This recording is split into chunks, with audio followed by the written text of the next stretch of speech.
Hi, everybody. I'm back to read Humphrey today. We have our friend Humphrey here, and we are about to read chapter 7.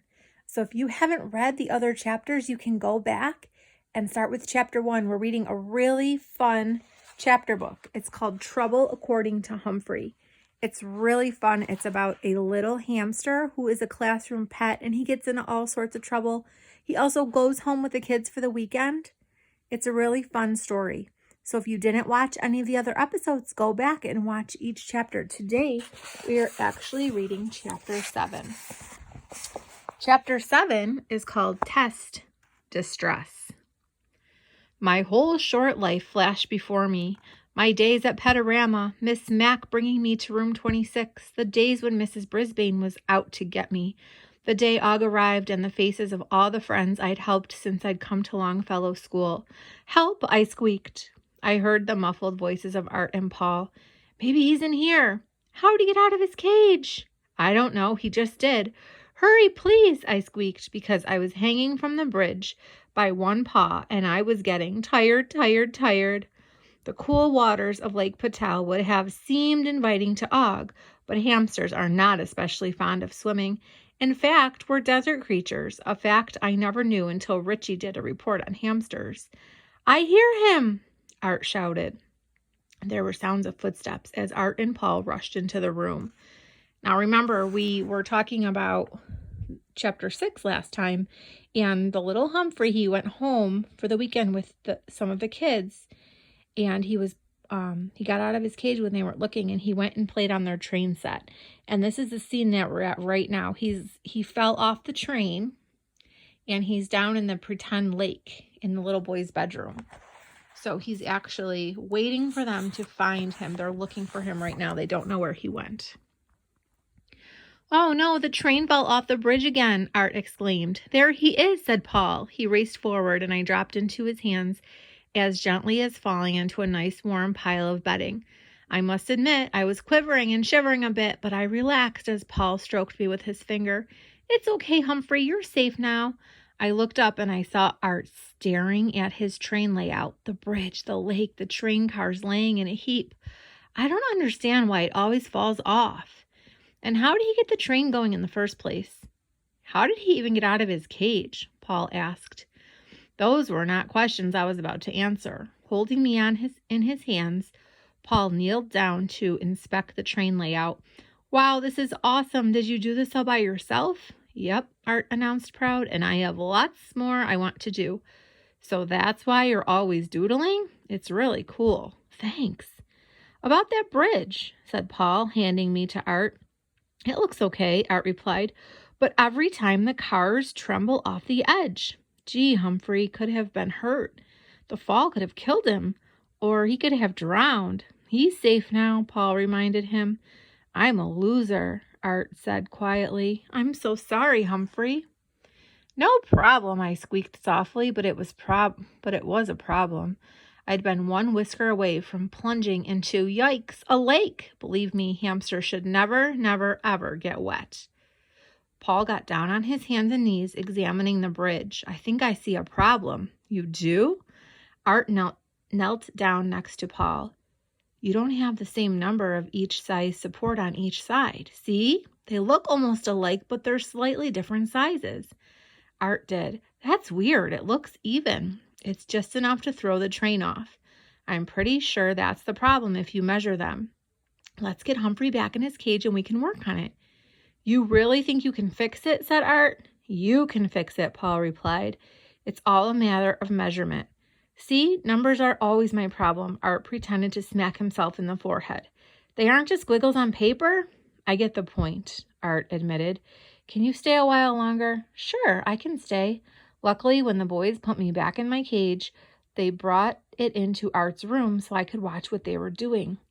I'll measure the supports and count them out to make sure that we have the same number of each. Art got out a ruler and went straight to work.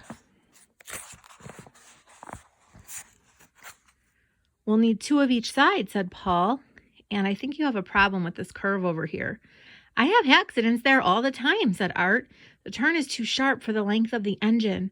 We'll need to extend it, said Paul. I'll help you figure out the angle. I crawled into my sleeping hut for a nice long doze. I woke up when I heard a train whistle. By the time I was out of my hut, the train was climbing down the bridge. I gulped as it chugged along the top, remembering how high it was when I'd been riding in the car. "Keep your fingers crossed," said Paul as the train approached the downward slope of the bridge. I must admit, though, I've done some brave things in my short life. I closed my eyes. I couldn't stand the sight of that train plunging off the tracks again. I waited for the crash, but instead I heard the guys cheering. When I opened my eyes, Art and Paul were high-fiving each other. "We did it," said Art. "Way to go," said Paul. Mrs. Patel appeared in the doorway smiling. "What's going on in here?" she asked. "Paul, help me fix the train," said Art. "Art did all the work," said Paul. "That's great, but how about that math?" "We studied for a while," Paul said. I don't quite get it yet. Could you help me some more?" Art asked Paul. "Sure," Paul quickly replied. "Tell you what, I'll call your mom and see if you can stay for dinner," Art's mom suggested. The boys thought it was a great idea. "First, maybe you can clean up in here," Mrs. Patel suggested. Soon Art's train layout looked neat, and the extra track was put away. "We'd better take Humphrey back to the living room," said Art, picking up my cage. "Say, how do we get out of that thing anyways?" asked Paul. "Maybe I wasn't paying attention when I closed it," said Art. "But it's not the first time. Miranda got in a lot of trouble when Humphrey got out last time. She might not get to take him home again."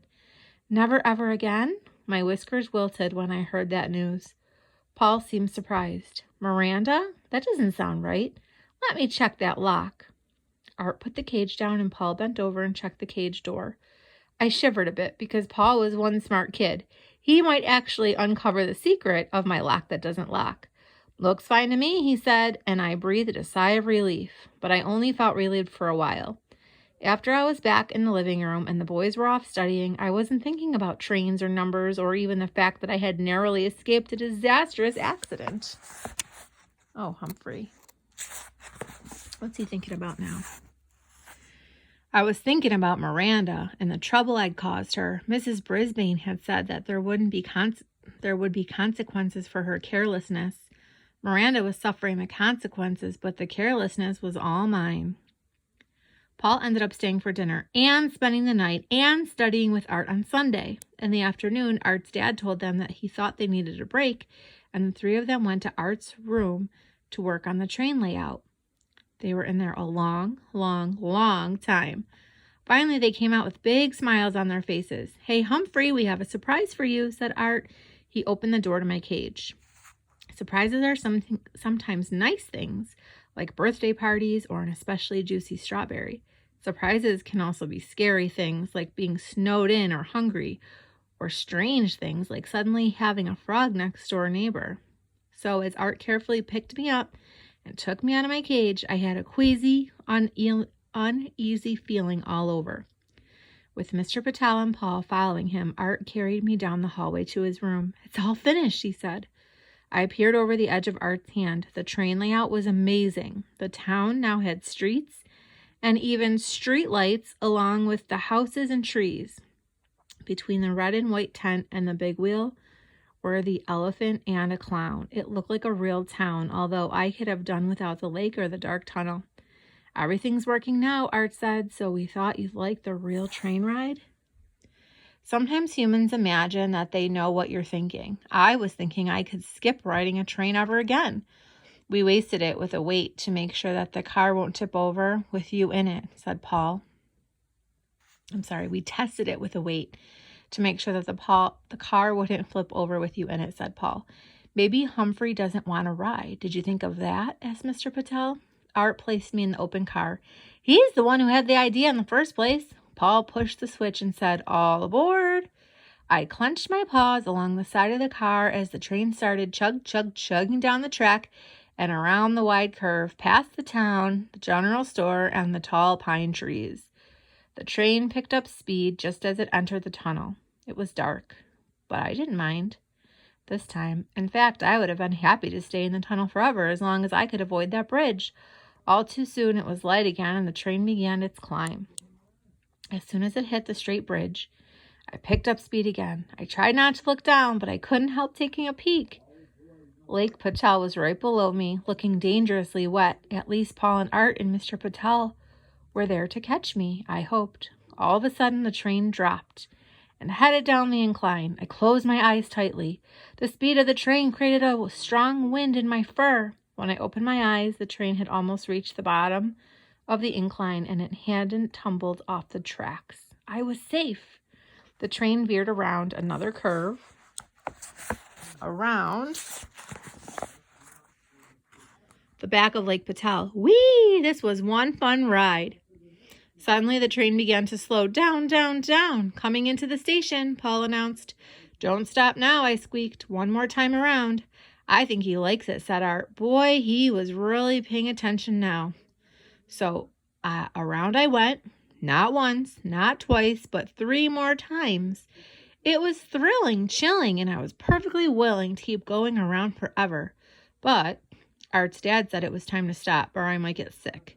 I must admit, when the train stopped, I felt a little strange. Once I was back in my sleeping hut, my head stopped spinning and I began to write in my notebook, trying to find the words to describe my wild ride. So here's what Humphrey wrote in his notebook. A train makes your brain click and clack around the track, and even when the train is slowing, your brain just keeps on going. He wrote a poem. That's cute. My brain kept going around and around that track all night. The next morning when we got back to school, I couldn't wait to tell Og about my exciting adventure. But as soon as I saw Miranda come into class, I was squeakless because of that hurt look in her eyes every time she glanced at my cage. The look that had my brain hurting, the look that had me remember the trouble all over again. My mind was a million miles away until it was time for math and Paul came into the room. I realized that while Art and Paul had studied hard for the test, I had not. The test was hard. My friends wrote and stared at their papers and stared at the ceiling, erasing and sighing. Seth sat amazingly still, glancing over at my cage now and then. Miranda did more erasing than writing, which was strange for her. Paul wrote quickly while Art seemed to struggle. He kept running his fingers through his hair, but his eyes were right on his paper. Art was paying attention, but did he understand the math?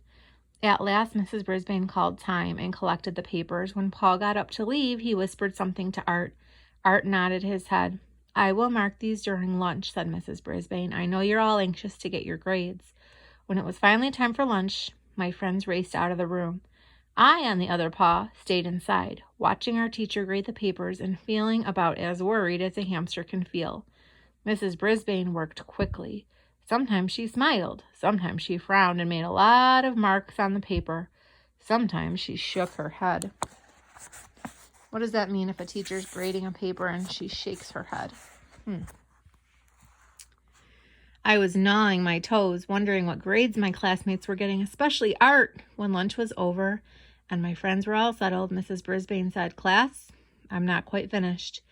If you'll take your social studies books and read the chapter on how communities are organized, starting on page 75, then I can keep on grading. All right with you?